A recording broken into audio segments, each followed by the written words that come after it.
Hello everyone, I'm Jonathan Little. I'm here with another hand for PokerNews.com, and today we have King 10 offsuit in the big blind. Not the best hand in the world, but it's reasonable.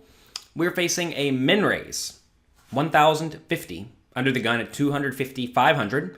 And when there is a big ante, as there is here, 75 is a big ante, or even if you have a 50 ante, like what is normally the case if there's the big blind ante, which is normal in most tournaments now, or at least some tournaments, you need to defend quite wide, mainly because you have to put in 500 to try to win, well, this 1,000 plus your 1,000, that's 2,000, plus an additional, let's call it 500.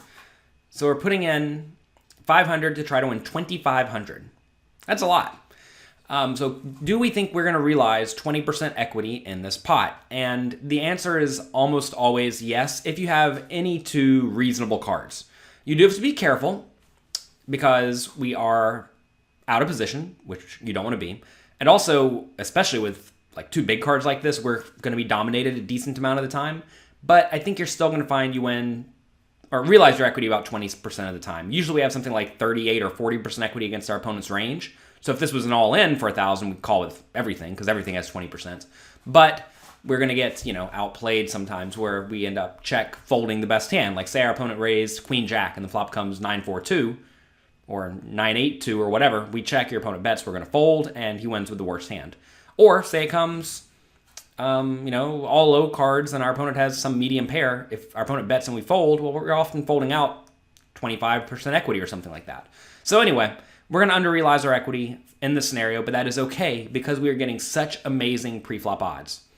So let's call and see the flop. You may elect to turn this type of hand into a bluff from time to time, but I don't think that's necessary. All right, great flop for me. We have a top pair and a marginal flush draw. We, of course, could be in awful shape. We could be drawing nearly dead against Ace of Hearts, King, or Ace of Hearts, Ace of Spades. But besides that, we're in great shape.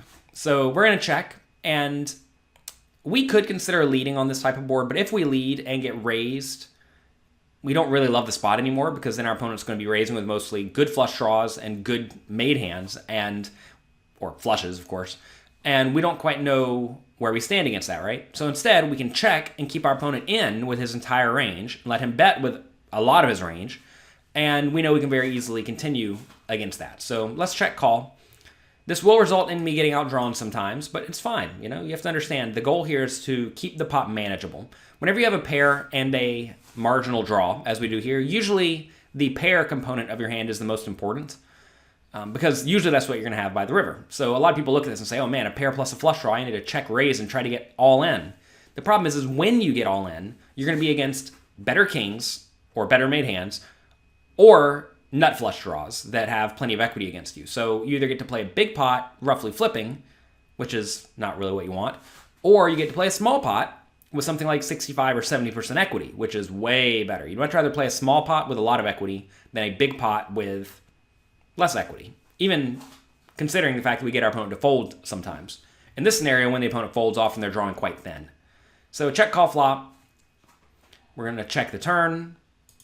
Now opponent bets tiny again. So he bet 1,000 on the flop, 1/3 pot. Now on the turn, he's betting 1/3 pot again. I'm sorry, 1/5 pot now. So 1,000 on the flop, 1,000 on the turn. This is kind of weird. Usually when people take this line, it's with some sort of marginal made hand. That said, it's kind of tough to say what a marginal made hand is in some players' eyes on this type of board.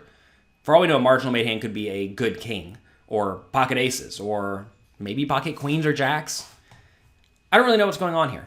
However, I do know that my marginal made hand is definitely good enough to continue with. So we're going to call. Again, if the opponent has something like pocket queens with the queen of hearts, he's drawing pretty much dead, and that's great. If he happens to have king queen, well, now I'm the one drawing pretty thin. So whenever you're way ahead or way behind, and the opponent's offering a great price, if you're not so concerned with getting outdrawn, as we're not really here, you should often not bloat the pot. So we're just going to call. Definitely don't raise. And now the river brings a king. So now we have the nuts. Almost. Clearly, we lose to pocket eights, but that's not such a big deal. I would be shocked if the opponent bet 1,000 on the turn on pocket eights. It would be a horrible bet. But hey, you never know. Some people do bizarre things. So now the question is, let's think about that range I just gave the opponent, right? They either have a king, in which case they're not folding, we chop it up, it's no big deal. Or they have a busted flush draw that played it really weird, like say he had ace of hearts blank. He's probably not going to put much more money in the pot, given it's so easy for me to have a king or an 8 at this point. Or he has a pair.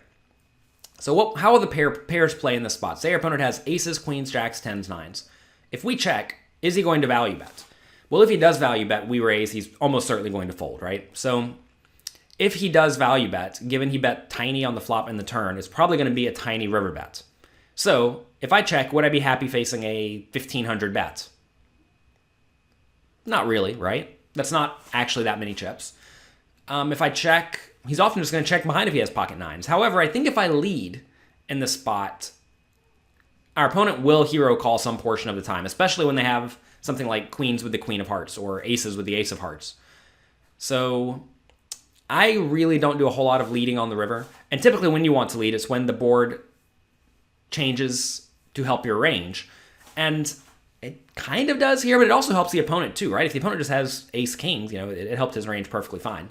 So this is kind of a bizarre scenario where I'm not really sure if leading is ideal, but if you think about the opponent's range, leading definitely targets the part of our opponent's range that will either bet tiny or check behind on the river, and I really don't want it to check behind on the river, so I'm going to lead. Next question is, what does my range look like? Do I have a lot of value bets, or are there some bluffs in there? And in this scenario, when I check call a small flop bet and a small turn bet, there are definitely heart draws in my range, like ace of hearts and a blank, right? Because our opponent gave us such a great price. And that hand may want to try to bluff the river. I probably wouldn't, but it may at least consider it. I could also have queen of hearts, jack of clubs. That's a hand that would also maybe check call flop and check call turn for the 1,000 bet. So considering that, we do have a decent amount of bluffs in our range that are possible to bluff with. Again, just because it's possible doesn't mean you're going to use them. And our opponent has no clue about that. But whenever there are a lot of bluffs available, you typically want to be betting on the big side.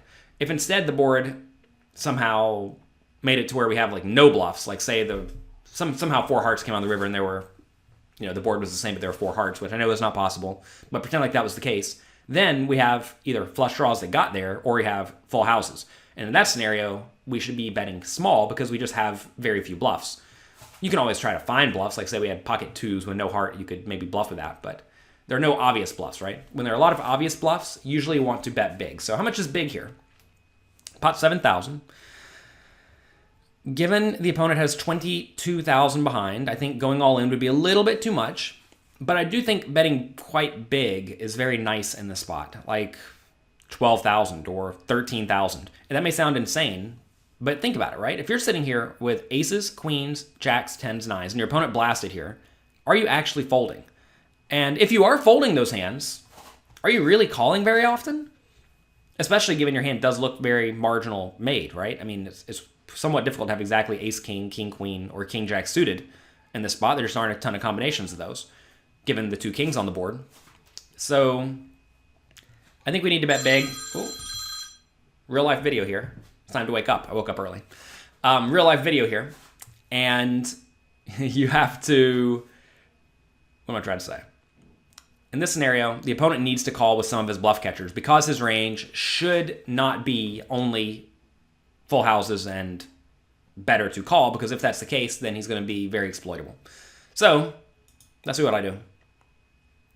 I bet 18,000. I go for almost all of it. That is a big bet. The only time I'm going to go for a bet this big is when I am pretty convinced the opponent has some sort of a pair. You can often see this happen whenever the opponent's sort of like staring you down when it's on you, like, I have to make a read as to whether or not I should call this guy. Because if the guy just has nothing, he doesn't have to make a read as to whether or not he's going to call. He knows he's just going to fold, right? And if he has the nuts, he also doesn't have to make a read as to whether or not he's going to call you because he knows he's going to call, right?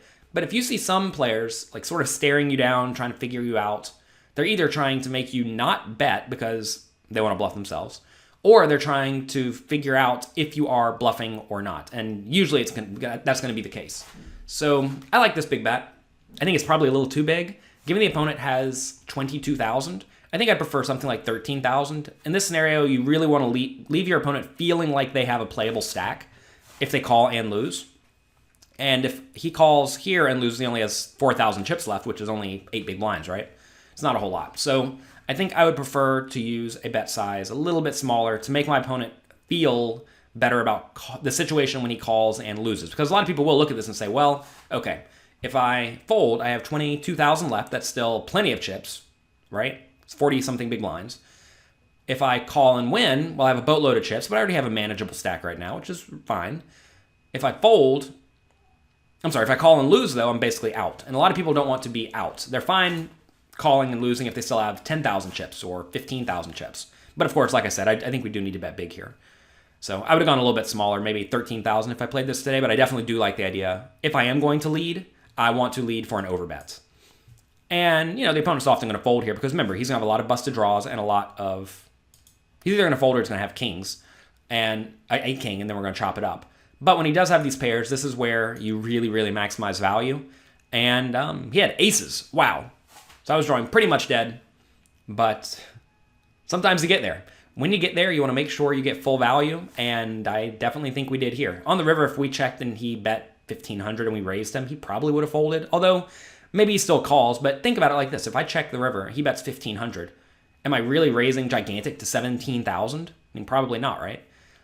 So even then, it's almost like his bet just gives him the free opportunity to check behind and not put in this bet. So if I check the river, he gets the opportunity to check behind, whereas when I lead big, he doesn't even get that opportunity. It's a cool hand. This doesn't come up too often, but every once in a while it does, and when it does, make sure you get paid. So that's what we get for today. If you enjoyed this video, let the people at pokernews.com. Good luck in your games, and I'll talk to you next week.